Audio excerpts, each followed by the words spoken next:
Hello everyone, I'm Reena Augustine, the founder of Red Carpet Functions, and you're watching Community Impact. The main reason why we do these many amazing interviews is to bring to you the people who are making a difference in the community. And I have the privilege to introduce you to Dr. Wendell Rosevear. He has cared for several men who have been raped or sexually abused. He works with both male and female victims and treated both male and female perpetrators of sexual abuse. He works in general practice, gay and lesbian health. He actually has worked in prison since 1975 and had the roles of organist, chaplain, doctor, counselor, and advocate. He is currently a volunteer doctor at a men's maximum security prison, Sir David Longland Correctional Center. He also works in HIV/AIDS, drugs and alcohol recovery plus rape and sexual abuse recovery for victims and perpetrators, both male and female. Please welcome Dr. Wendell Rosevear. Hi, thank you very much. Thank you so much for your time and joining us today, Doctor. I'm sure we will learn a lot from you. You have been in Brisbane all your life? Oh no, I lived everywhere. Okay. My mum was a teacher and my father was a minister, so we moved every 1 or 2 years. And also I did live overseas in Hong Kong, and I did work as a trek doctor in Nepal, so I've had lots of diverse experiences. And how was the experience in Nepal and Hong Kong? Well, Hong Kong's a vibrant 24-hour city, so it really made me alive to the big world. And working in Nepal was fantastic. I looked at those mountains and thought, oh, it's too hard, but then I realised you only have to take one step at a time, and so I like to always break impossible things down to possible. That's the way the life has to be lived, isn't it? Sure. Wow. So all the work that you have done, I would like to know, how did you discover that this is what you wanted to do? Yeah, I grew up in a very strict religious family, and so helping people and caring about people and saving the world were really core values for me, and so I always wanted to help people. I did start working in jail at the age of 21.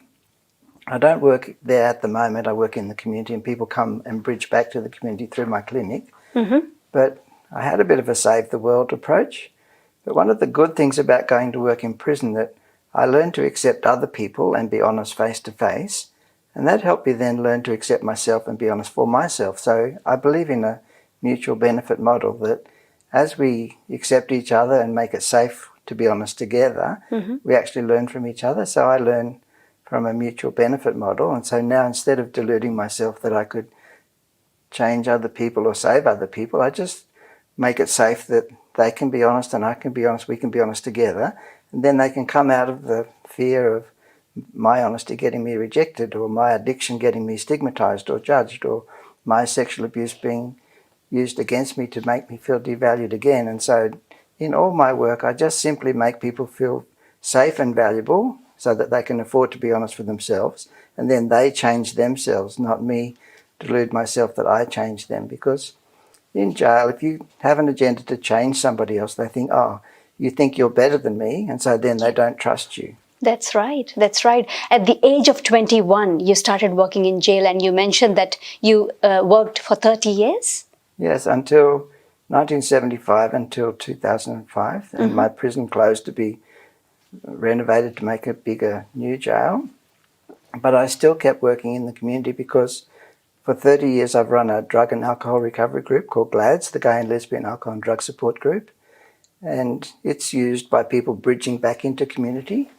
And for 28 years I've run MARS, which is Men Affected by Rape and Sexual Abuse, and I've cared for about 1,400 men who've been raped or sexually abused, and I've worked with about 140 perpetrators of sexual abuse. So I work with victims and perpetrators because I want there to be less abuse in our culture. Yes. And abuse is a very damaging thing that results in people feeling not valuable, and so I want people to reclaim their value so that they don't get stuck with shame or secrecy or self-hate, because one of the saddest things about unresolved abuse is that you might believe that you are a worthless person, and that can lead to either self-abuse or addiction or suicide. And so that's right. Whether I'm working with a victim or a perpetrator, I want that person to regain their value, because valuable people value themselves and value each other, and that's the healing of abuse and also the prevention of abuse. Yes. So just a simple example that if something goes wrong in our own home or family, we feel like, we don't have self-worth. So imagine when somebody is convicted, it is so hard for anyone to gain the confidence, as you mentioned, that they just lose it, and that's when the suicide happens. So in your journey, what was the age group that you came across that were actually committing suicide? Well, it's across the spectrum. And for me, the two most powerful understandings I have about suicide and suicide prevention is that if you feel worthless and if you feel hopeless, then suicide becomes predictable. And the only good thing about predictable is then it makes it preventable. Yes. Because if we can help people feel valuable and feel a sense of hope that they can be themselves rather than being Mr. Perfect or Mr. Superman, then if I can be me rather than hate myself because I can't be the perfect person or the Superman or the person that maybe everyone else wants me to be. And that's a parallel journey in my own life, because before I could accept me and be honest about the fact that I'm gay in a family that was very religious, and I had to deal with the fact that they believed I'd be going to hell for being gay. Oh, that's and so sad. I had to learn to accept myself and be honest. And in that, I now learn to accept other people and let them be honest. So that's why I talk about the mutual benefit that we learn from each other. And in learning to accept people who are rejected by society, I learned to accept me, and I learned to reclaim my freedom to be honest. And that means I don't need to judge other people or put myself up or down, and that gives me a thing called freedom and peace. I read that when your family found out about you, they didn't speak to you? Oh, they always spoke to me, but it was hard for them To accept it. And while it was a secret, they didn't really have to face it. But I got many awards, like I got Brisbane Citizen of the Year award, and I got Australian Doctor of the Year, or another name, Best Individual Contribution to Healthcare in Australia. And OAM? OAM. And while I got those awards, the journalists would interview me and ask me, "Oh, are you married?" I said, "Oh, no, I'm not married, I'm gay." And my family were really confronted by that freedom to be honest. And I said, I'm not being honest to hurt you. I'm being honest so that other people can realise that they are valuable and they're free to be honest too. And if that joining of your value and your honesty together means that you can have peace or integrity or freedom, that's the prevention of suicide, because many people who have diverse sexualities or genders don't feel valuable in our culture, because our culture is based on performing and conforming. Absolutely. And so if my freedom to be honest can help other people be honest and that prevents a death, then I'm free to do that. And I guess it's called free to love. And I think I'm a gift to my parents, because they had a lot of fear that if I didn't conform or meet an expectation or a stereotype of what a good boy would be, or a straight man would be, or a doctor should be, that made them feel that they'd somehow failed, or that they couldn't save me from this hell that they thought I was going to. I said, well, our job's to love each other. God's job's to do the judging. So let's God be the judge and we'll just do the loving, and therefore we learn what love is. It's about valuing people and making it safe to be honest together. Wow, so your motto is spread love because it's infectious? My motto is to make love infectious. And so you catch it and enjoy it, and then you spread it to somebody else, because love's a lovely word, but sometimes we don't know what the ingredients are. And so I break the ingredients down to user-friendly parts. Let's accept or value each other and make it safe for each person to be honest. And that doesn't mean we have to agree. It doesn't mean we make choices for each other or control each other or judge each other. It just means that we value each other, so that honesty then becomes the vehicle of the love. Absolutely, absolutely. So there are different societies. I come from India. In our society, we have third world problems. Youngsters growing up have their own issues. But growing up in Australia, I've been here for 11 years, and you growing up in Australia, what is the major problem that the youngsters face now? Because you worked in drug and alcohol area. So is that the main reason? I guess it's the most visible symptom of the problem. But the deeper problem is that I think people don't enjoy their own true worth. You might like my definition of an addict. An addict is a valuable person who doesn't realise it. And so it's not just about stopping the anaesthetic, that turns off the pain. It's about meeting the need, and the deepest need is to feel valuable. And if people don't feel valuable, then they might find themselves using alcohol and drugs to fit in with their peer group, or using alcohol and drugs to lower their inhibitions to get close to people, but not being able to sustain intimacy or having fulfillment or sustainability in their love. And so I think there are 3 models for addiction. One is if you're an addict, you're a bad person, and that's why most people with those problems will find themselves in trouble with the law, or 80 to 90% of people in prison have got an alcohol and drug problem. Yeah. And so the bad model makes people feel rejected and stigmatised, and also, sadly, the bad version makes parents feel a failure, and kids hide from their parents because they don't want to hurt their parents. That's and so right. we kill the parent-child communication, which is actually our best preventive resource. The second model of addiction is if you use drugs, then you're sick. And so we think, oh, you have to take doctor drugs instead of illegal drugs. Yeah. And there's a little bit less stigma in being sick than there is in being bad. But I don't think there's a lot of relief in being bad or sick.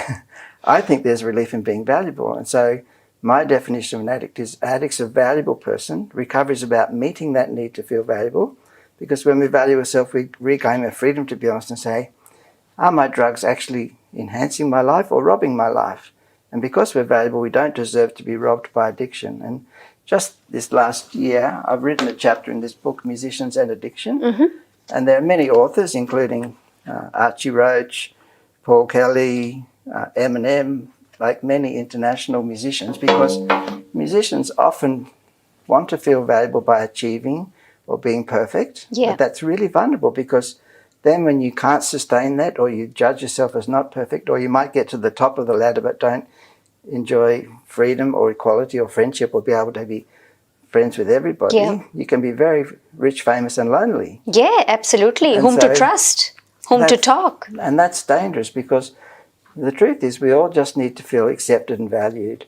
And so we've written this book to help people realise that recovery is about reclaiming your value, and with it your freedom to be honest, that you don't have to hide or pretend or be judged by other people or judge yourself. Yeah. Otherwise, actually suicide becomes, again, predictable and Yeah. preventable.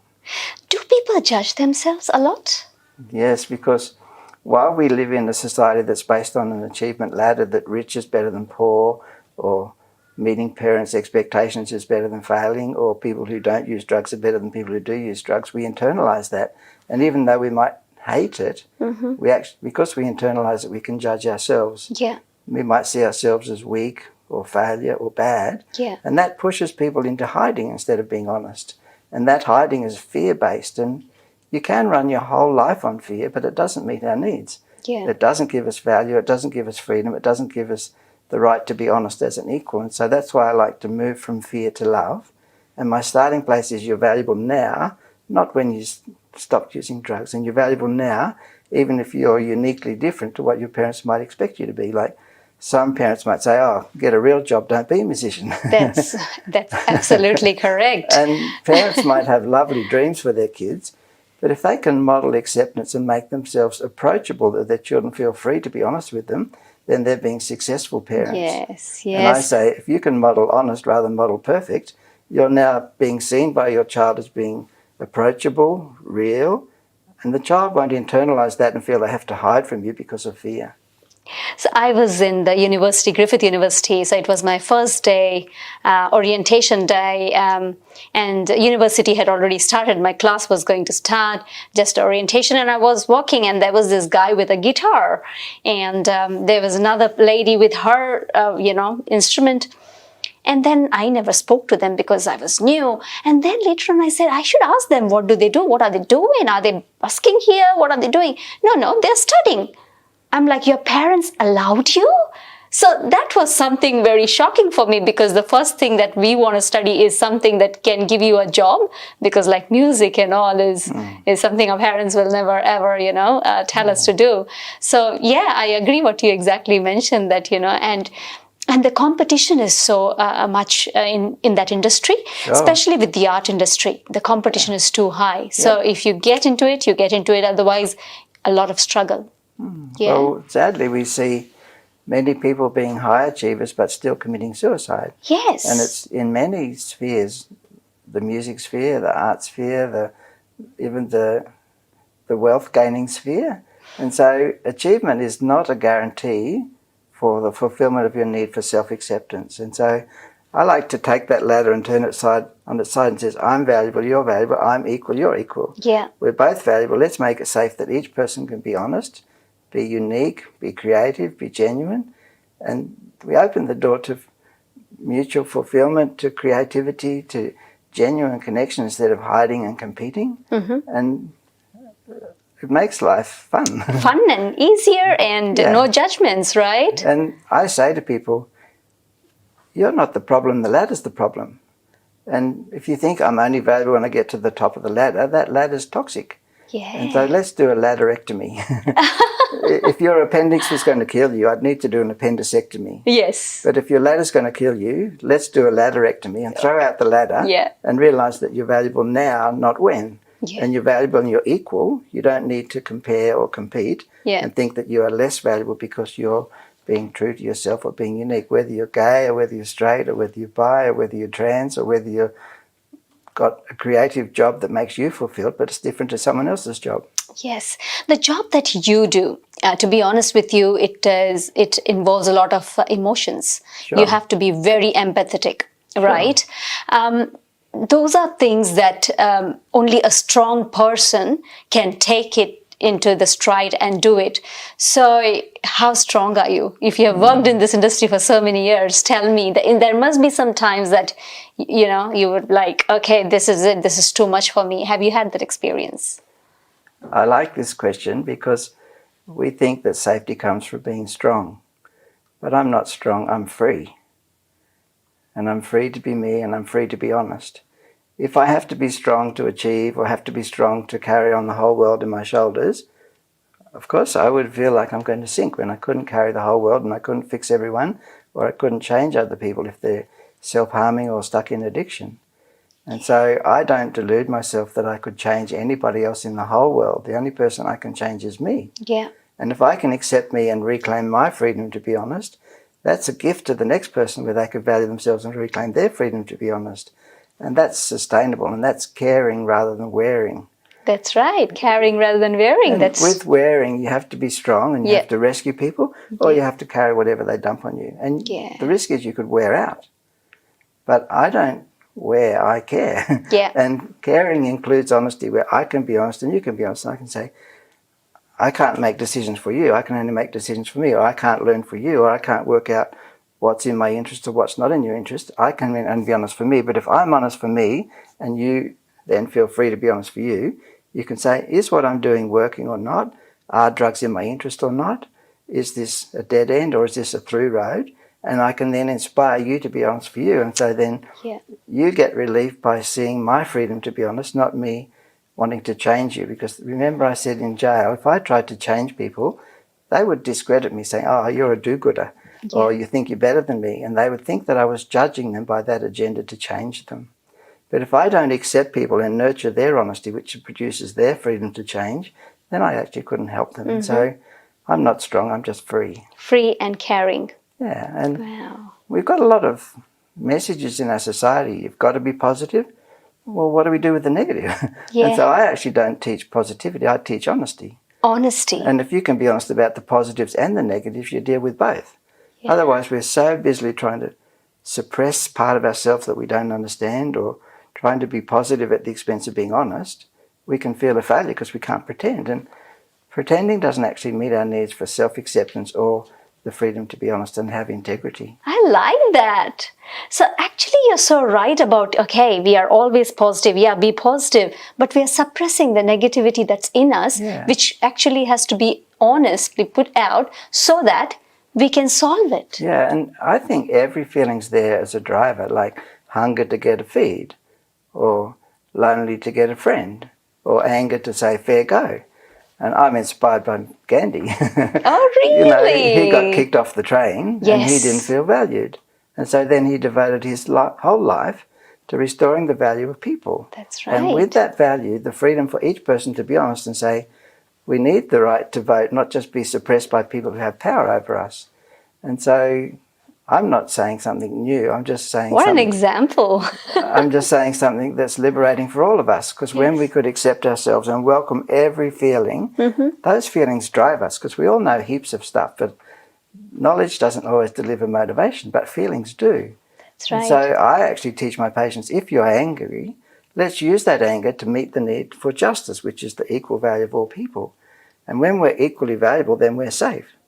And that's why when I work in rape, I want people to get their value back so they can be equal. Yeah. And with that, reclaim the freedom to say yes and no. Not just get safety in their survival mode where they have big walls up or have to be strong to always be on top and in control, because some survivors aren't just damaged by what happened to them. They're often damaged by the limitations of survival. They live in these fortresses of fear where they never let people in. Yes. Or they've always got to be on top or perfect so no one will criticize them or be safe. But people don't actually warm to someone who's control-focused or wanting to be a top all the time in their relationship. Why is that though? Is it the upbringing? Well, I call it survival. Okay. And I say I want you to move from surviving to thriving. And in survival, you can have big fortresses and never let people close, or you can always be a control person who wants to win every war. Yeah. But you can never relax. You can never let your guard down. You're always hyper-vigilant and can't relax. And I want you to get your value back so that now you're free to be honest as an equal. Yeah. You don't need your fortress, and you don't need to be Mr. Control Freak or Mrs. Control Freak. Because otherwise we don't get the freedom to be intimate or vulnerable. And for true love, we need vulnerability and safety. Otherwise there's no intimacy. That's correct. That's correct. So not survive, thrive.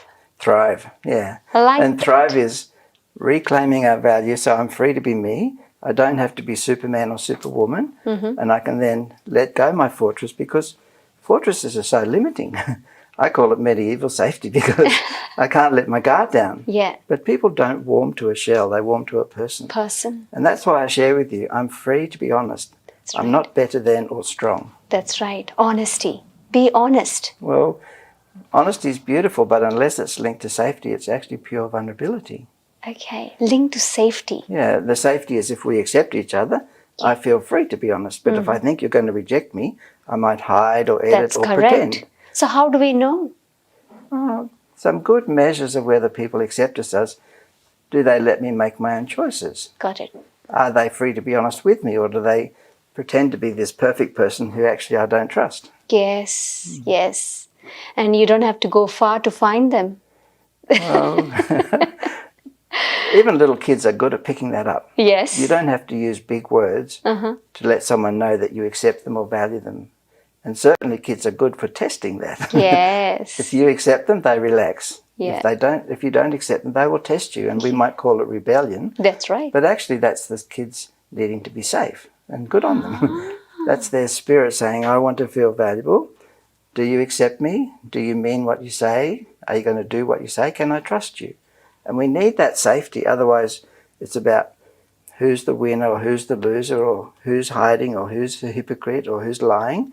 And those things don't produce trust, but acceptance and honesty can. And that's why, for me, acceptance and honesty are the ingredients of love. Yes. Catch it, spread it, enjoy it. Enjoy it. So what was the tough part for you at that time? Well, because I grew up with being gay as a criminal thing, and I cared for the last person put in jail for being gay, society was not equally valuing of straight people and gay people. And so it wasn't just about the law, it was about attitudes. Yes. Like even the word faggot means a bunch of sticks, because gay people were burnt at the stake. And people have a fag or a cigarette, and that's a symbol that that word was used to say that gay people were not valuable. And even in England, in 200 years ago, more people were hung for being gay than hung for murder. And so deep in our culture we've got the stigma, and certainly in rape and sexual abuse. The rape laws were not changed until 1997 in Queensland. Before that, rape was unlawful carnal knowledge of a female. And so that means it's not even possible under the law for a man to be raped. And that's because 300 years ago a British judge said it's impossible for a man to be raped unless he would fight to the death.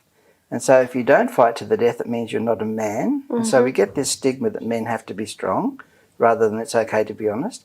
Or you're weak and therefore you're not a man, or maybe you're gay and you deserve it or you wanted it. And so we'll get this institutionalized homophobia and prejudice that made it hard for men to even ask for help. And so the law was changed in 1997 to include men and women as rape.